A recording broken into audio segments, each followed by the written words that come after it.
Martin Romualdez masususpende na nga ba? Pakinggan natin ang balita na galing sa isang kilalang media. Bago ang lahat, please like and subscribe para sa iba pang update sa ating bansa.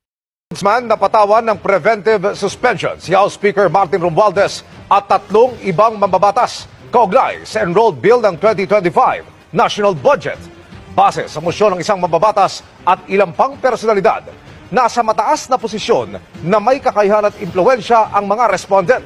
Kaya nila umanong gawa ng paraan na masira ang mga ebidensya para sa naunang reklamo laban sa kanila kaugnay ng 2025 national budget.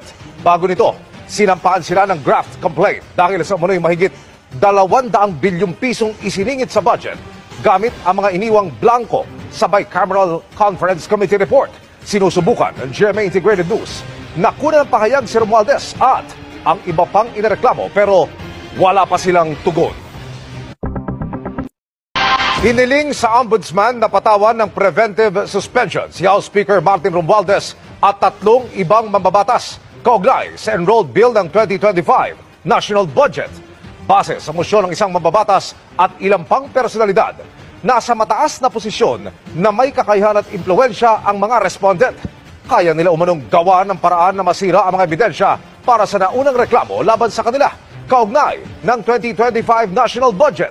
Bago nito, sinampaan sila ng graft complaint dahil sa umano'y mahigit 200 bilyong pisong isiningit sa budget gamit ang mga iniwang blanco sa Bicameral Conference Committee report.